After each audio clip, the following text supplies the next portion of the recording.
नमस्कार, मैं रुचि शुक्ला। आज हम बात करेंगे गंडूस और कवल के बारे में, जिसे आज के समय में ऑयल पुलिंग के नाम से भी जानते हैं। हम जानेंगे गंडूस और कवल के करने से क्या क्या लाभ होते हैं, इसे कब करना चाहिए, किसे करना चाहिए और किस प्रकार से करना चाहिए। यह सभी जानकारी आपको इस वीडियो में मिलने वाली है। हमारे आचार्यों ने कई हजार वर्षों पूर्व गंडूस और कवल के बारे में अपने ग्रंथों में इसका वर्णन किया है। आचार्य चरक जी, आचार्य सुश्रुत जी, आचार्य बागभट्ट एवं कई आचार्य अपने ग्रंथों में इसका वर्णन किए हैं। परंतु आयुर्वेद की ये विधा गंडूस और कवल आज पूरे देश में ऑयल पुलिंग के नाम से विख्यात है। तो चलिए अपने मेन पॉइंट पे आते हैं कि आखिर गंडूस और कवल है क्या। तो पहले देखते हैं कि गंडूस क्या है। गंडूस एक ऐसी प्रक्रिया है जिसमें ऑयल को मुंह में भरते हैं और इतना भरते हैं कि मुंह में उसे हिलाने की जगह तक नहीं होती है, इतना ज़्यादा उसको भरा जाता है। अर्थात जो ऑयल हमने मुंह में डाला है उसको घुमाने की जगह ना हो। इस प्रकार पूरे मुंह को औषधि द्रव्य से भरना होता है और 10 मिनट तक बैठे रहना है। 10 मिनट बाद उस औषधि द्रव्य को थूक दिया जाता है। यह पूरी प्रक्रिया गंडूस कहलाती है। आगे देखते हैं, हमने कवल की भी बात की थी, तो आगे हम कवल के बारे में बात करते हैं। तो अभी हमने गंडूस में देखा कि हमने इतना ज़्यादा ऑयल भरा मुंह में कि उसे हम मूव नहीं कर सकते हैं, घुमा नहीं सकते हैं। लेकिन कवल में क्या होता है कि कवल में हम 10 से 15 ml ही ऑयल डालते हैं, ऑयल मुंह के अंदर रखते हैं जिससे उसको घुमाया जा सके। इस प्रकार जो औषधि द्रव्य होता है 10 मिनट तक उसको मुंह के अंदर घुमाते रहते हैं और उसके बाद उसको थूक देते हैं। हमने ये देख लिया कि गंडूस क्या होता है और कवल क्या होता है। अब इन दोनों के लाभ क्या है, गंडूस के लाभ क्या है और कवल के लाभ क्या है। तो गंडूस और कवल के लाभ देखते हैं।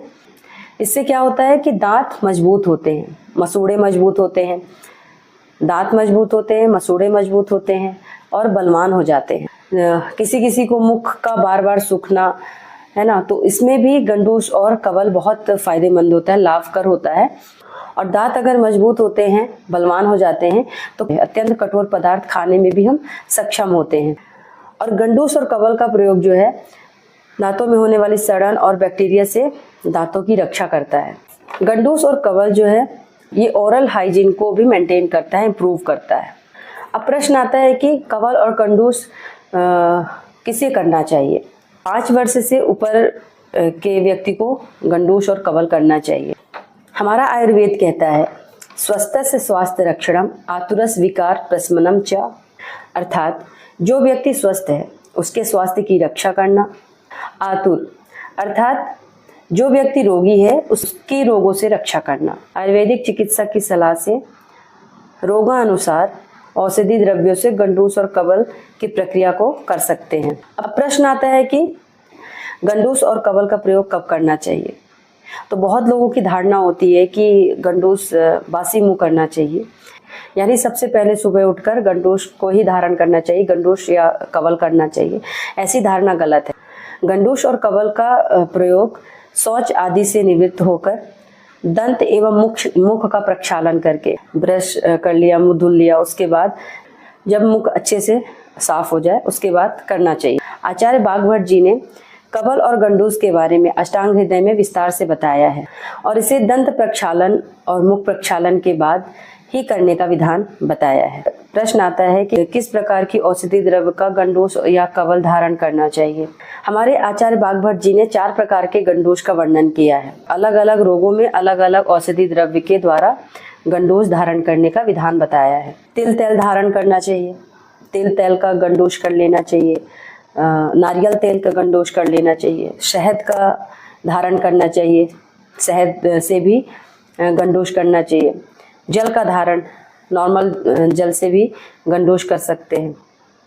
दूध का धारण करना चाहिए, दूध से भी गंडूस करते हैं। कुछ सीवियर प्रॉब्लम है दांतों से रिलेटेड या गम से रिलेटेड, वात या काढ़े को धारण कर सकते हैं। औषधि द्रव्यों से सिद्ध घृत तेल का धारण बताया है। इस प्रकार अलग अलग रूपों में आयुर्वेदिक चिकित्सक के अनुसार गंडूस और कवल का धारण करना चाहिए। अब क्वेश्चन आता है कि स्वस्थ व्यक्ति के लिए कवल का प्रयोग किस प्रकार करना चाहिए। इसके लिए 10 से 15 ml तिल का तेल लेना है और मुख में भरना है और पूरे मुख में घुमाते हुए 10 मिनट तक उसको घुमाते रहना है और उसके बाद 10 मिनट के बाद उसको बाहर थूक देना है। और अगर इसको थूकने के बाद भी आपके मुंह में चिपचिपापन सा महसूस होता है तो उसको गुनगुने पानी से इसमें कुल्ला कर लेना चाहिए। इस प्रकार कवल धारण करने से मुख की जितनी भी समस्याएं हैं, दांतों की जितनी भी समस्याएं हैं, उसमें लाभ मिलता है। अगर यह जानकारी आपको अच्छी लगी तो आप अपने दोस्तों तक इसको शेयर करें, लाइक करें, सब्सक्राइब करें।